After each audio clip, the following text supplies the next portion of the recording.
Just when you thought Pope Francis would spend his entire run as Pope shielding Muhammad and the Quran from criticism, he drops this bomb on the foundations of Islam. The various forms of ill treatment that many women suffer are acts of cowardice and a degradation of all humanity. We must not look the other way. Women who are victims of violence must be protected by society. Wow, the various forms of ill treatment that many women suffer, such as their husbands beating them into submission in the name of Allah, are acts of cowardice and a degradation of all humanity. But Islam's most trusted sources promote wife beating. What should we do, Pope Francis? Should we look the other way so that we don't hurt people's feelings about their religion? No, we must not look the other way. Women who are victims of violence must be protected by society. So, women who are victims of the teachings of Allah and Muhammad must be protected by you, by me, by all of us.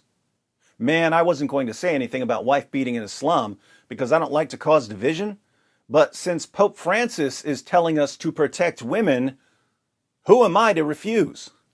Let's read one of the many Quran verses that Pope Francis just condemned. Surah 4, verse 34.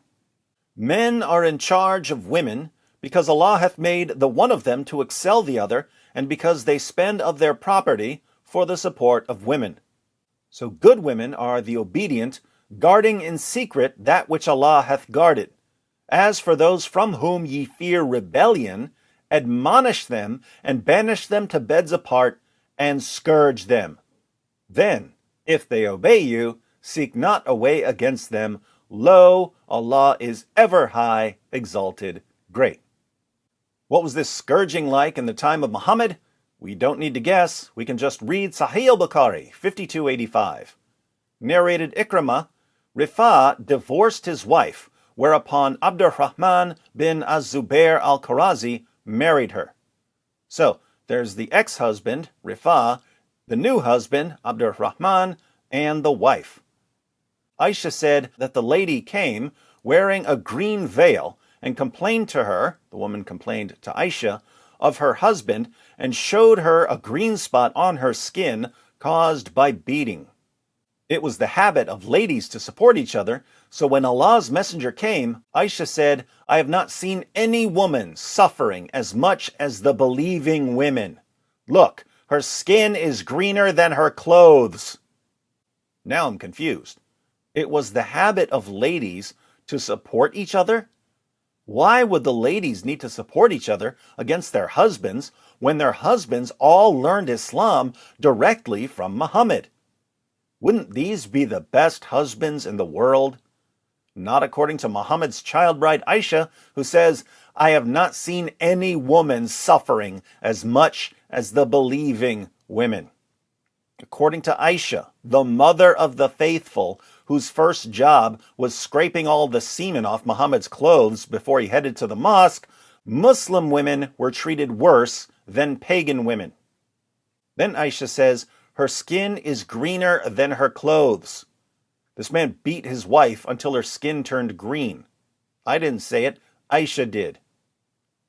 When Abdurrahman heard that his wife had gone to the Prophet, he came with his 2 sons from another wife. As we're about to see, these 2 sons are Exhibit A and Exhibit B. She said, By Allah, I have done no wrong to him, but he is impotent and is as useless to me as this, holding and showing the fringe of her garment. Now, you might already see some trouble brewing. She says that her husband is impotent, but he showed up with 2 sons from another wife. Abdurrahman said, By Allah, O Allah's messenger, she has told a lie. I am very strong and can satisfy her, but she is disobedient and wants to go back to Rifa. Uh-oh. He just said that she's disobedient. According to Surah 4, verse 34 of the Quran, how should husbands deal with disobedient wives? Admonish them, banish them to beds apart, and scourge them. So, she says she's mad at him because he's impotent, but he says she simply wants to go back to Rifa, her ex-husband. Who's telling the truth? Fortunately for everyone, we've got the 7th century Sherlock Holmes to figure this one out.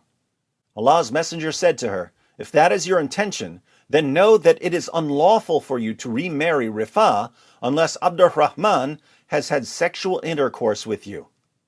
That's a serious problem for the woman. According to Islamic law, if a man divorces a woman and another man marries her, she can't divorce her new husband and go back to her old husband unless the new husband has sex with her.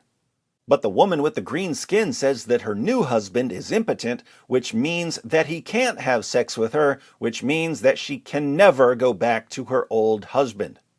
So, she's stuck with a man who likes to beat her until her skin turns green. Then the Prophet saw 2 boys with Abdurrahman and asked him, "Are these your sons?" On that, Abdurrahman said, "Yes."